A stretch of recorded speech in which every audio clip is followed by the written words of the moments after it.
Konnichiwa minasan. Hello, it's your friendly YouTube neighbor, Urusai Jeffu. It's a little bit late, but Happy New Year, everyone. Konnichiwa mo yoroshiku onegai shimasu. So, as always, thank you for the love and support. This channel is slowly getting more traffic, and it's all thanks to all of you and my mom. So, if you like what you see, please do like, comment, and subscribe. I really appreciate it. Thank you so much.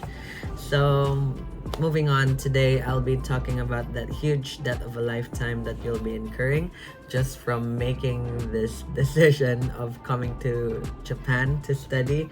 And of course, I owe everything to my parents. Without them, I wouldn't be able to reach this dream of mine. And I did promise them I'll be paying them back one day. But if you ask me if it was worth it, then yes, it was worth it. For those of you who are planning to come here or even thinking about it, by all means, please go for it.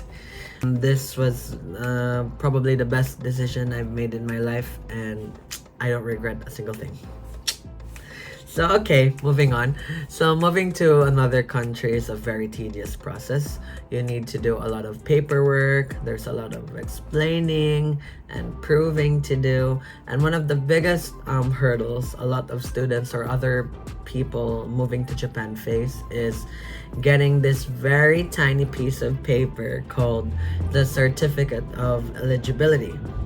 And of course, I'm not going to get into that because I'm supposed to be talking about something else, or else this video is going to be a lot longer than expected. Okay, so back on track, I started my journey with searching for an agency, and I chose Jellyfish Education. I paid around 35,000 pesos for the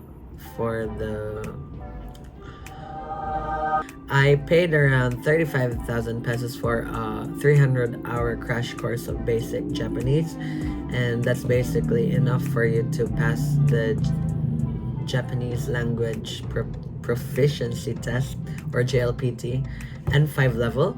And that class was really worth taking because the senseis were native Japanese, and not only were they native Japanese speakers, but they were also very helpful, very kind, very chill.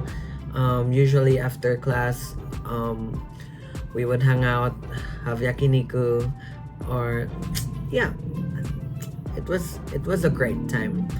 And up until now, I'm still in contact with them.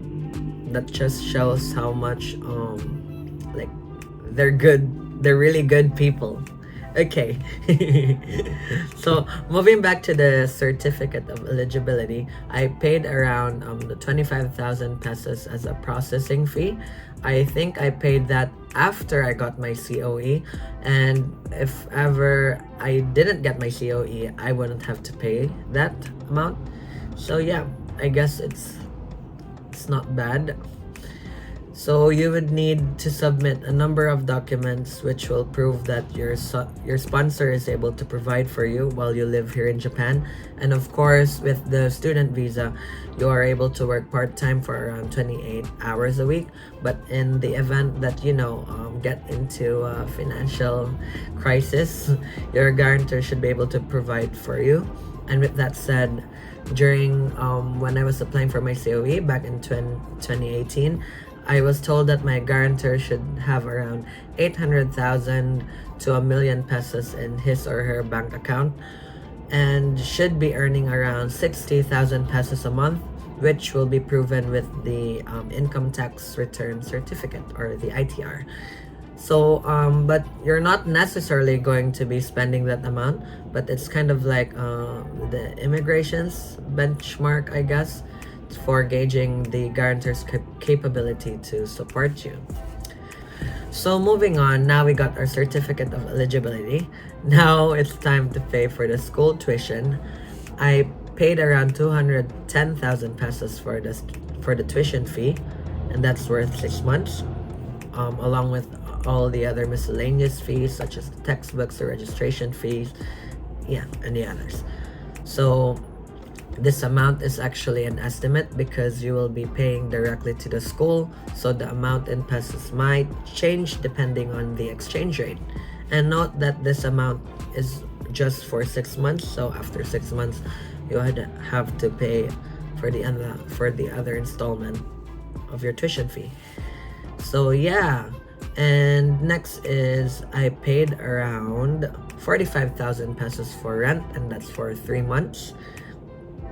It could be cheaper if you're planning to move to rural Japan, but definitely more expensive if you choose to live in cities like Tokyo.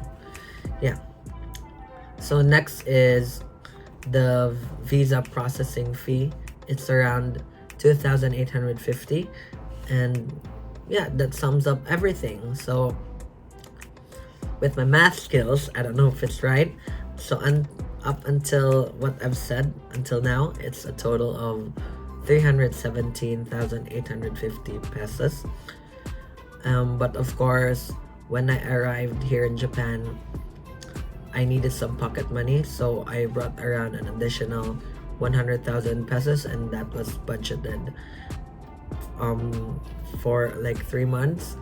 And of course, you can start working part-time as soon as you arrive here, but some schools discourage or just don't allow that, so they're going to ask you to focus on your studies for a month or two.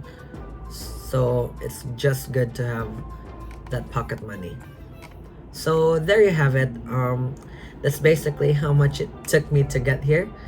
I spent a lot of time, effort, and money, but I'm really happy with my life now. And yeah, for everyone who's planning to live here in the land of the rising sun, I'd say go for it. It's going to be an experience of a lifetime that you'll remember for the rest of your life. So yeah, that's enough for this video. Thank you for listening. If you found that very informative or helpful, please do like, comment, and subscribe. And if you have any questions, just do comment down below or send me an email.